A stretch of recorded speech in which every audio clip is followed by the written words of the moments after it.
Rebecca Martinez had always believed in keeping her head down and doing good work. At 38, she'd found what seemed like the perfect position as a senior accountant at Pinnacle Financial Services, a mid-sized investment firm in downtown Denver. The glass-walled office building gleamed in the morning sun, and the company's reputation for ethical practices and employee satisfaction had drawn her away from her previous job at a larger, more impersonal corporation.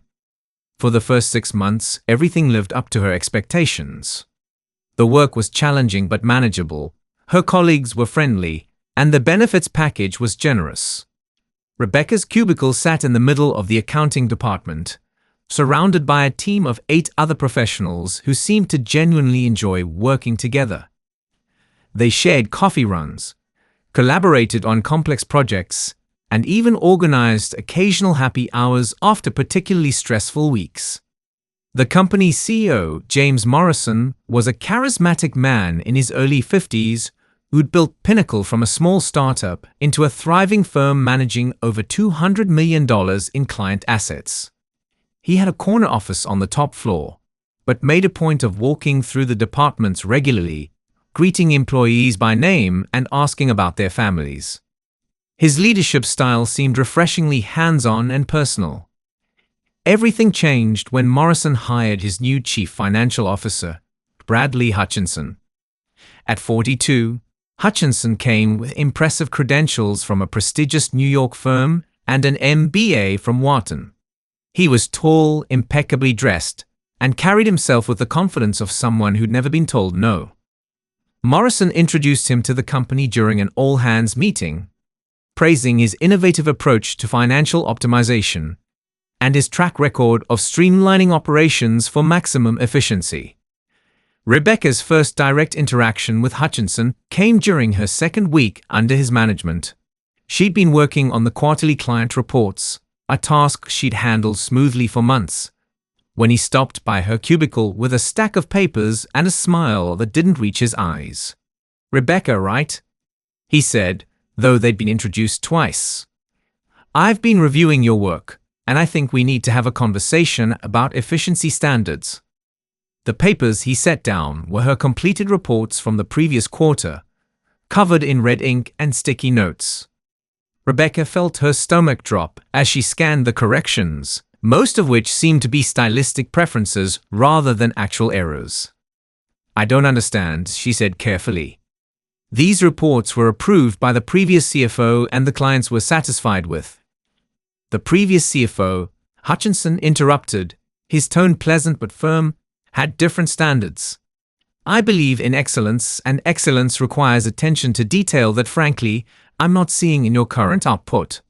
He leaned against her cubicle wall, seemingly unaware that his voice was carrying to the nearby desks where her colleagues were pretending not to listen.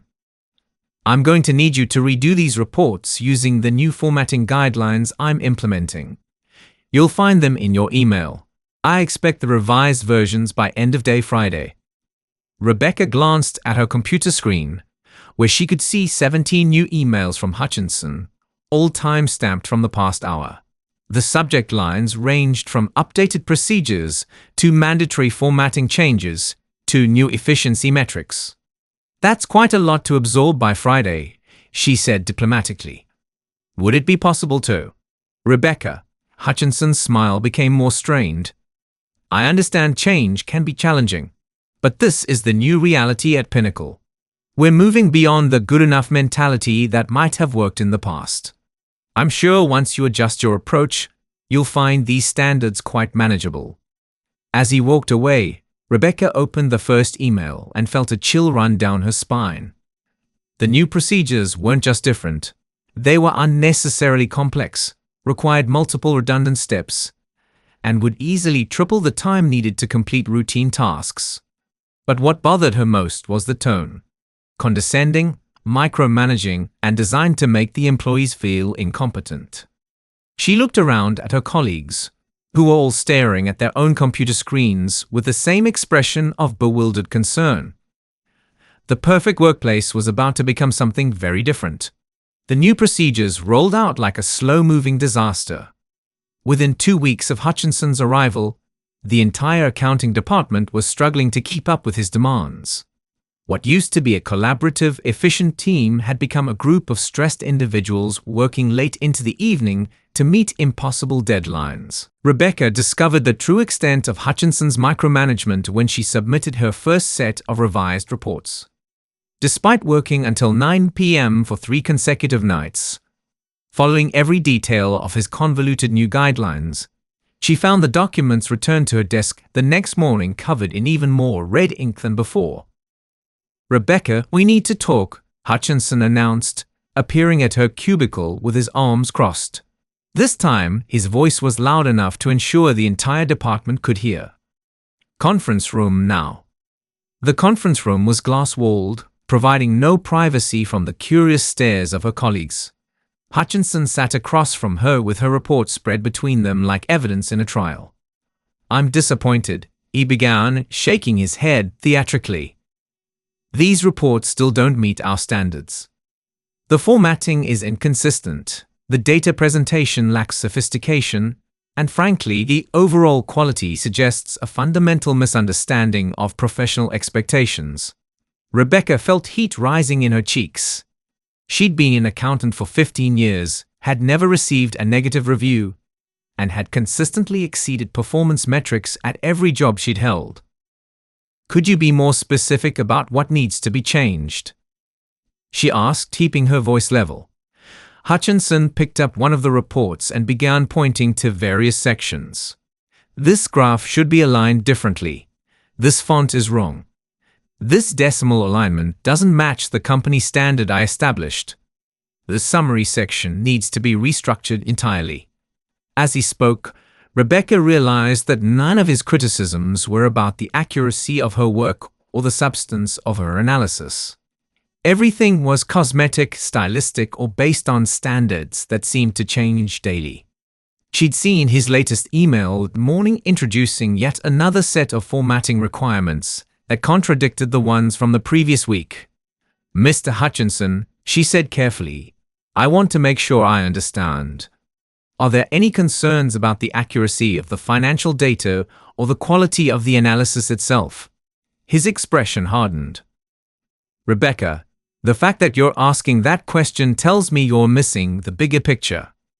In professional environments, presentation matters as much as content.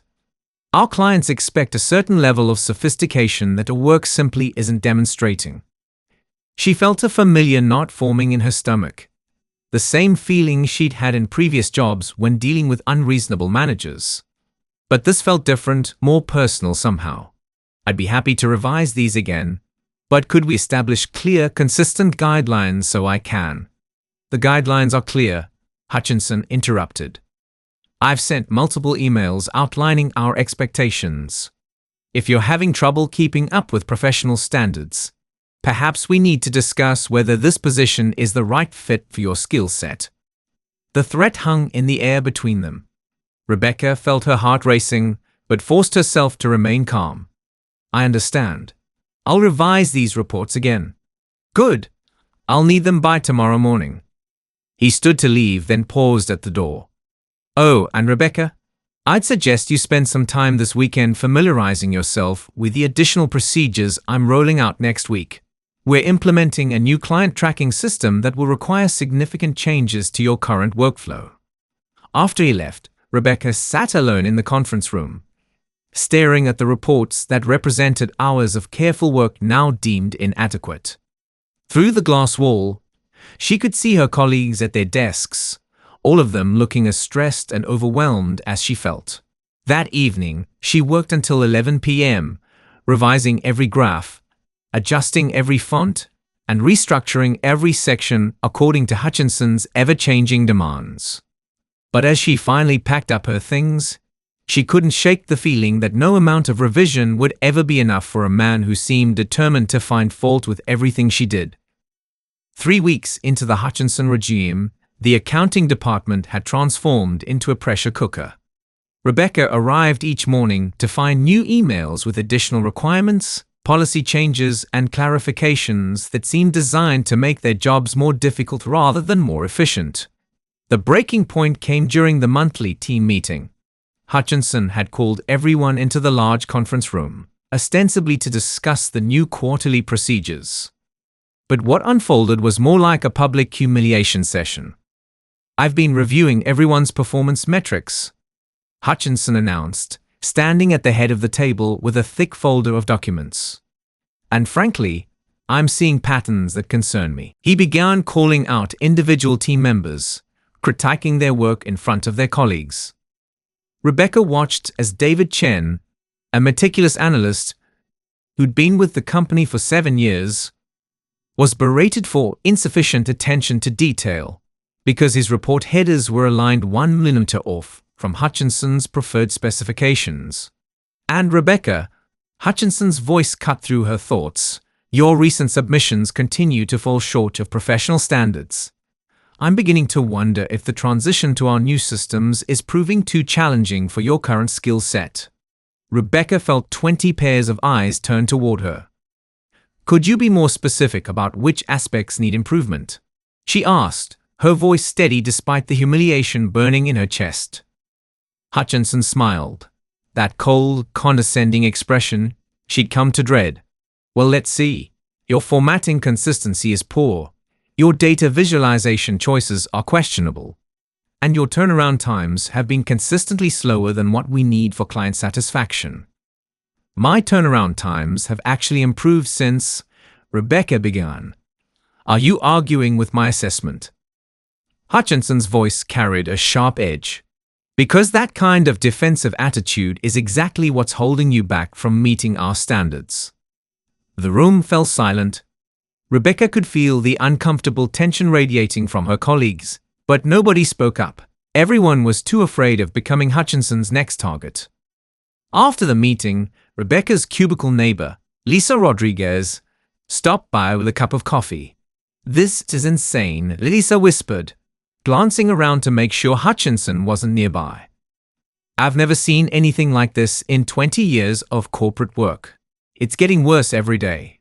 Rebecca replied quietly, "I'm spending more time reformatting documents than actually doing financial analysis.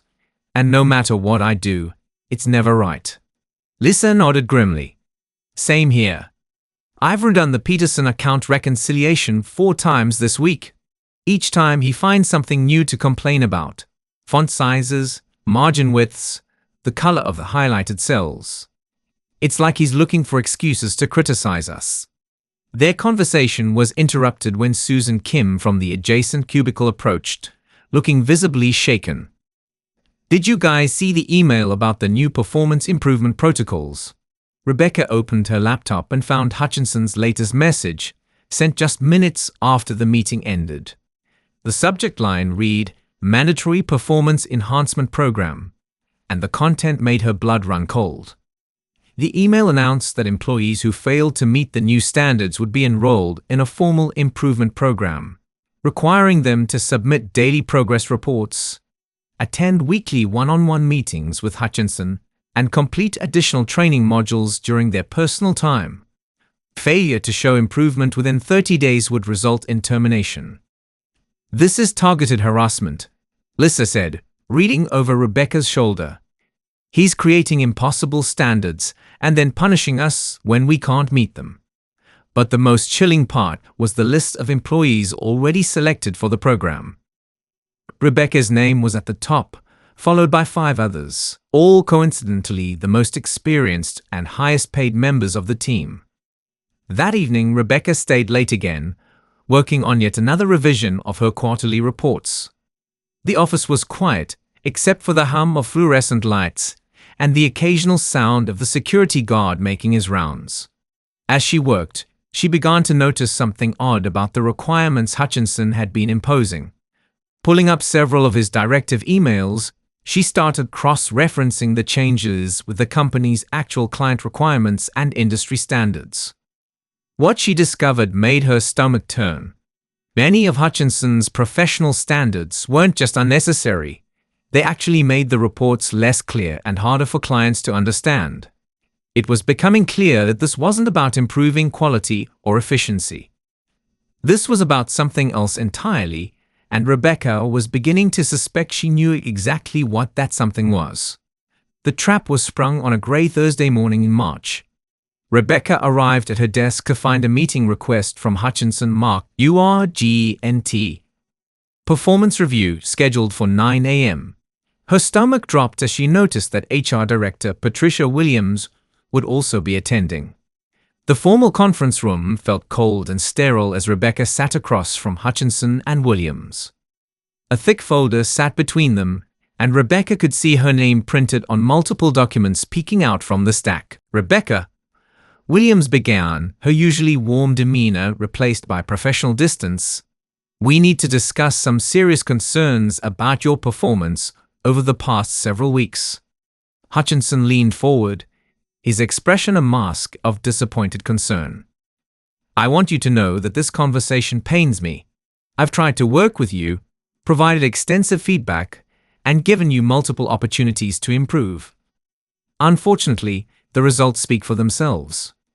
He opened the folder and began laying out documents, her revised reports covered in red ink, printed emails showing missed deadlines, and what appeared to be a detailed log of every interaction they'd had since his arrival. "The pattern is clear," Hutchinson continued. "Consistent failure to meet deadlines, inability to follow established procedures, and a defensive attitude when receiving constructive feedback. Just yesterday, you submitted the Morrison Industries report with 17 formatting violations." Rebecca felt the room spinning. 17 violations? "But I followed every guideline in your email from." Monday's email was superseded by Tuesday's updated requirements.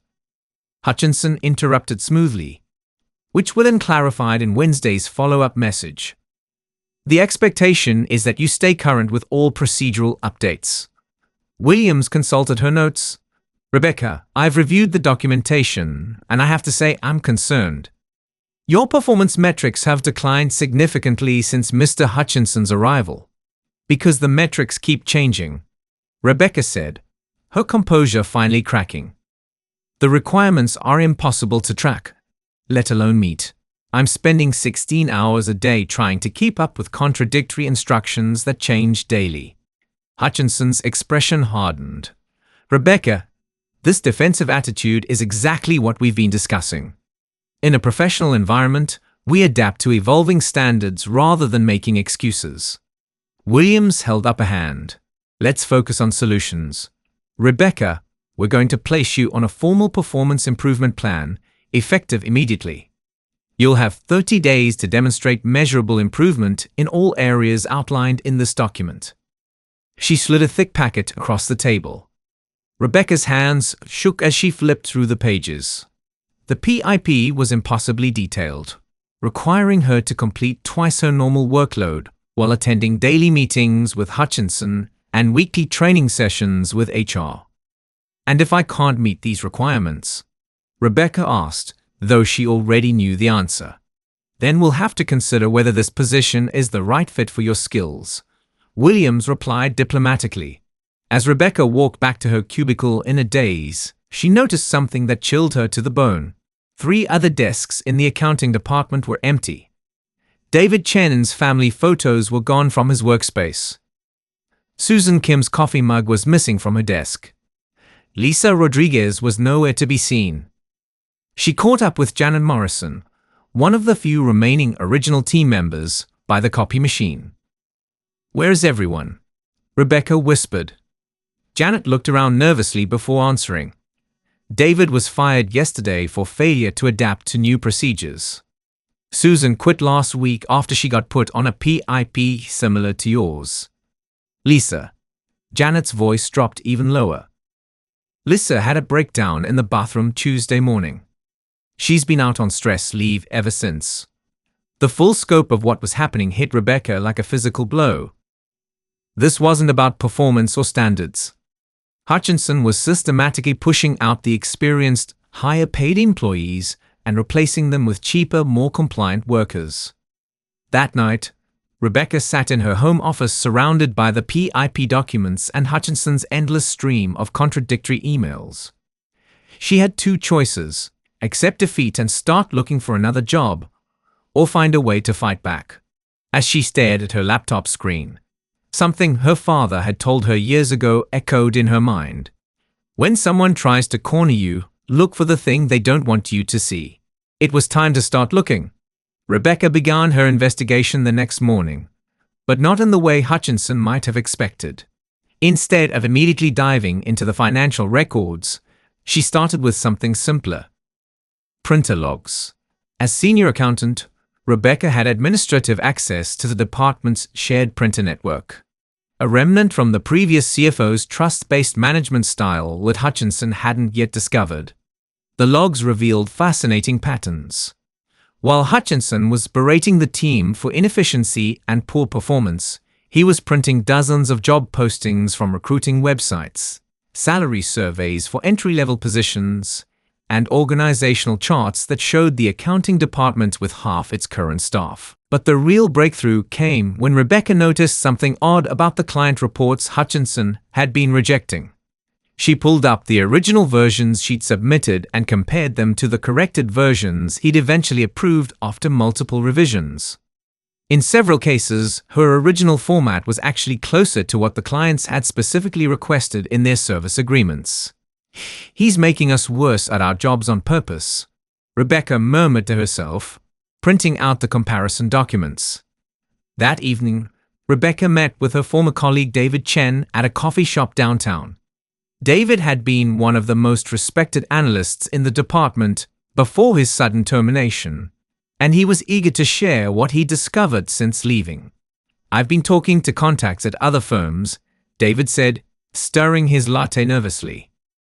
3 other companies in the city have gone through similar restructuring processes in the past 5 years. Same pattern. New CFO comes in, implements impossible standards, pushes out experienced employees, and replaces them with cheaper labor. "The same CFO?" Rebecca asked. "Not the same person, but the same consulting firm." Hutchinson worked for Meridian Efficiency Solutions before joining Pinnacle. They specialize in what they call workforce optimization, which is corporate speak for firing expensive employees and replacing them with cheaper ones. Rebecca felt pieces clicking into place. So Morrison hired a consultant to reduce payroll costs without knowing that's what he was doing. David nodded grimly. Probably sold it as improving efficiency and modernizing procedures. Meanwhile, Hutchinson gets a bonus for every dollar he cuts from the salary budget. Over the next week, Rebecca became a detective in her own workplace. She used her administrative access to review email traffic patterns, noting that Hutchinson was having frequent off-the-record conversations with Morrison. She discovered that several of their largest clients had actually complained about the recent changes to their reports. But those complaints were being filtered through Hutchinson before reaching Morrison. The smoking gun came on a Friday afternoon when Hutchinson left his office door slightly ajar while taking a phone call. Rebecca happened to be walking past with a stack of reports when she heard him say, "Phase 1 is ahead of schedule. We've eliminated 6 positions so far, and I expect to complete the restructuring within another month. The salary savings will exceed projections by at least 20%. Rebecca's hands trembled as she continued walking, but she'd heard enough. That evening, she began documenting everything she'd discovered.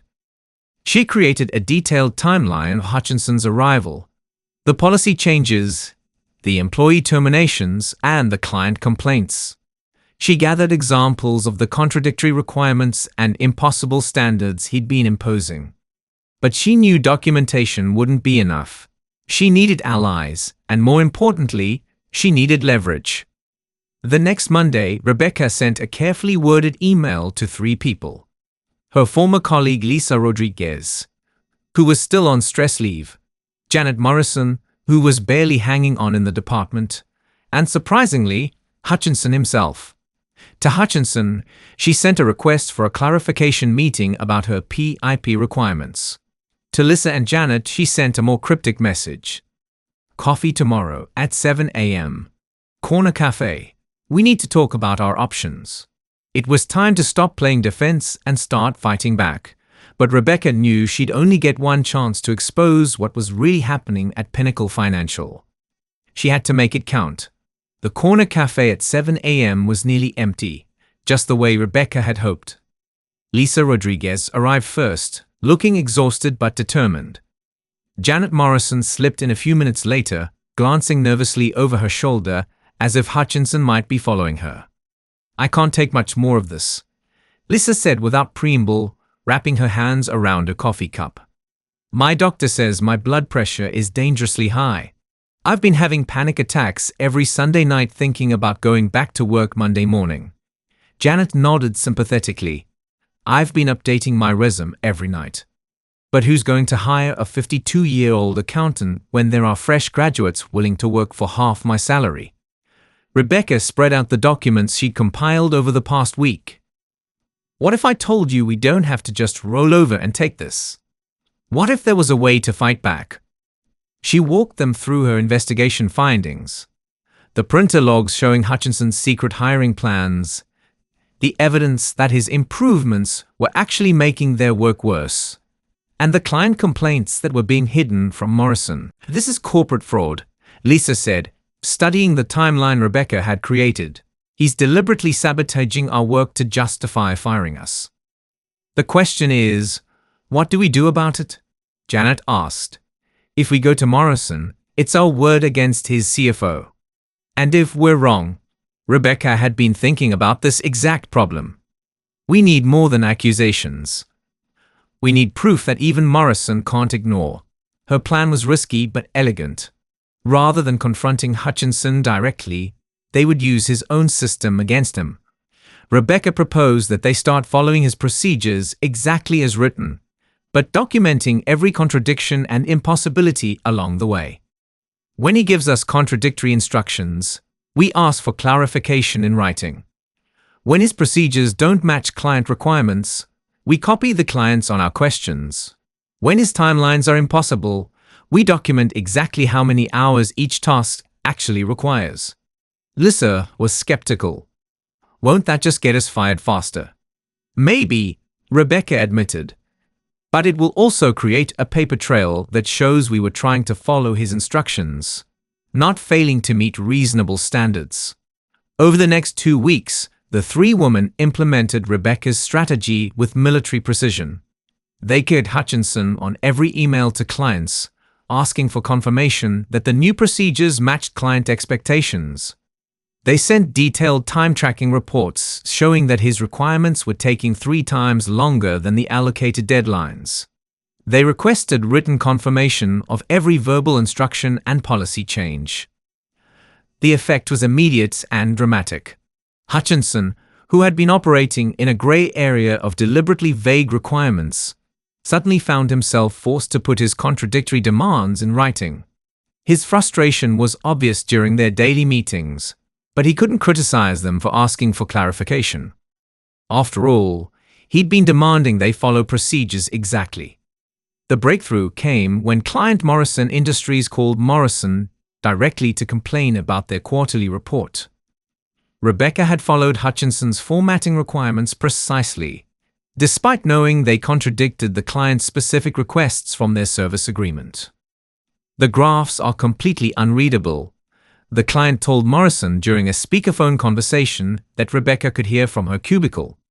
"And why are all the summary tables buried on page 47? We specifically asked for executive summaries on page 1. Rebecca watched through the glass walls as Morrison stormed down to Hutchinson's office, the client still on the phone. The heated discussion that followed was visible to half the accounting department, even though they couldn't hear the words. An hour later, Rebecca received an email from Morrison's assistant requesting all documentation related to the Morrison Industries account, including any recent procedural changes or formatting requirements that may have affected report structure. Rebecca smiled as she began gathering the requested documents. She included every contradictory email from Hutchinson, every impossible deadline, and every piece of evidence showing that his procedures were actually making their work worse, not better. The trap was finally closing, but this time, Hutchinson was the one caught inside it. The all-hands meeting was called for Monday morning at 9 a.m. sharp. Morrison's assistant had sent the invitation with unusual formality. Mandatory attendance for all accounting department personnel and related management.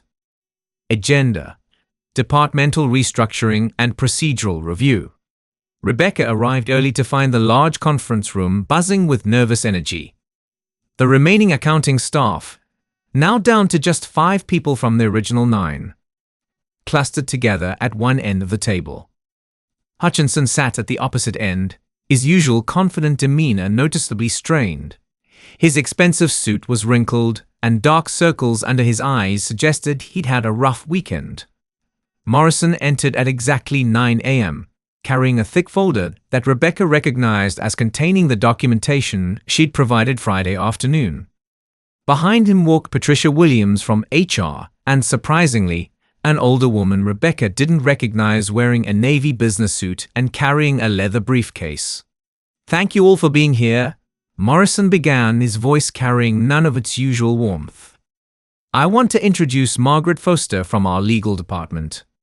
She's here to help us address some concerns that have come to my attention regarding our recent procedural changes." Hutchinson shifted uncomfortably in his seat. "James, if this is about the Morrison Industries report, I can explain. Please don't speak unless I ask you a direct question." Morrison interrupted, his tone ice-cold. "Margaret, would you present your findings?" Foster opened her briefcase and extracted a stack of documents. "Over the weekend, I reviewed the materials provided by Mr. Morrison regarding the accounting department's performance issues. What I found was extremely concerning from both a legal and operational standpoint." She began methodically laying out the evidence Rebecca and her colleagues had gathered.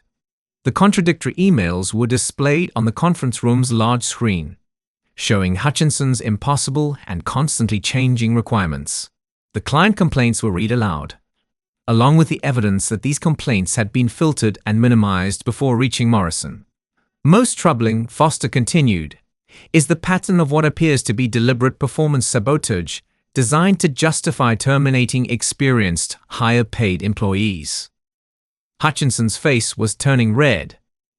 "This is ridiculous. I was brought in to improve efficiency and modernize outdated practices. If certain employees couldn't adapt to professional standards, what professional standards?" Morrison's voice cut through the room like a blade. "According to this documentation, you required employees to violate our existing client service agreements. You implemented procedures that made their work objectively worse, not better." Foster pulled out another document. "Mr. Hutchinson, were you planning to recommend terminating additional employees from this department? Any personnel decisions would have been based solely on performance metrics." "That's not what I asked." Foster's voice remained professionally calm. "Were you planning to terminate additional employees?" The silence stretched painfully. Rebecca could see Hutchinson calculating his options, but they were all bad. "Personnel optimization was part of my mandate," he finally admitted. "Personnel optimization," Morrison repeated slowly. "You mean firing experienced employees to reduce payroll costs? Every business needs to consider cost-effectiveness by deliberately sabotaging their work." Morrison slammed the folder down on the table. "By creating impossible standards designed to justify termination. By hiding client complaints from me." Foster cleared her throat. "Mr. Morrison, based on my review, I believe we have grounds for immediate termination for cause. Mr. Hutchinson's actions have potentially exposed the company to significant legal liability, both from wrongfully terminated employees and from clients who received substandard service due to his interference." Rebecca watched as Hutchinson's carefully constructed facade finally crumbled completely. His face went from red to pale, and his hands were visibly shaking. "You can't prove intentional sabotage," he said desperately. "Everything I did was within my authority as CFO." "Actually," Rebecca spoke for the first time during the meeting, "we can prove it." She pulled out her phone and opened her voice recording app, including your phone conversation last Friday about being ahead of schedule with eliminating positions and exceeding salary savings projections. The room fell completely silent as the implications sank in. Morrison's expression was unreadable, but his clenched jaw suggested barely controlled fury. It was over. 3 months later, Rebecca sat in her newly redesigned office. Not a cubicle this time, but an actual office with walls and a door. The nameplate outside read, Rebecca Martinez, acting CFO. The irony wasn't lost on her that she was now sitting in the same position Hutchinson had used to terrorize the accounting department. The aftermath of that Monday morning confrontation had been swift and decisive. Hutchinson was terminated immediately, escorted from the building by security, while Morrison personally called each client to apologize for the service disruptions. The legal department had worked overtime to avoid potential wrongful termination lawsuits from the employees Hutchinson had pushed out. David Chen had been offered his position back with a promotion and a raise. Susan Kim returned from her stress leave to find herself appointed as the new senior analyst. Lisa Rodriguez, after taking a month to recover her health, came back as the department's new training coordinator, tasked with developing reasonable, sustainable procedures that actually improved efficiency rather than hindering it. But the real victory wasn't just personal. It was systemic.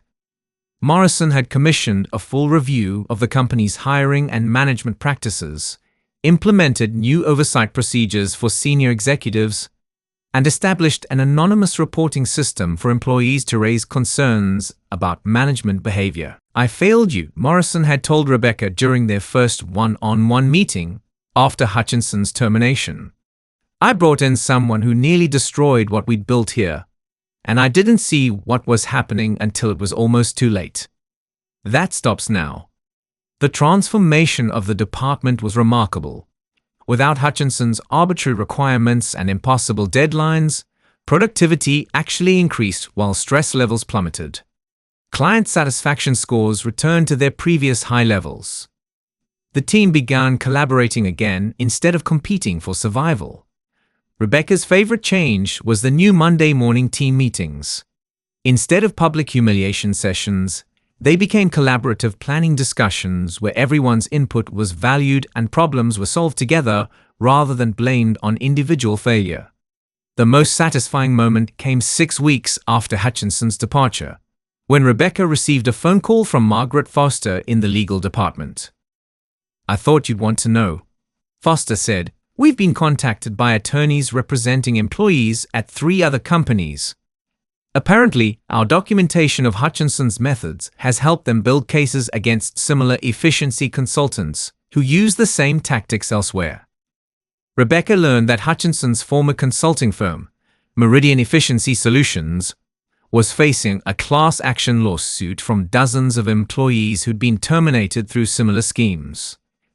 The evidence Rebecca and her colleagues had gathered was being used to expose a pattern of corporate fraud that spanned multiple companies and hundreds of workers.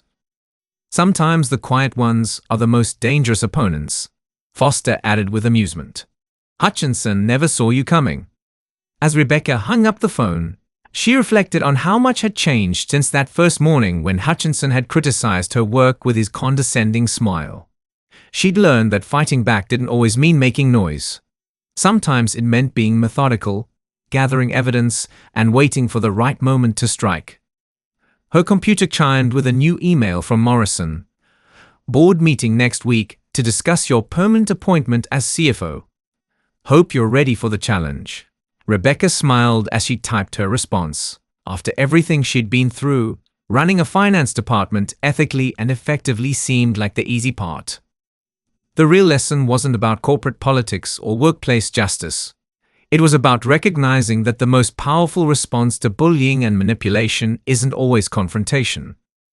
Sometimes it's simply refusing to be broken, gathering your allies, and systematically dismantling the bully's power through patience, documentation, and strategic action.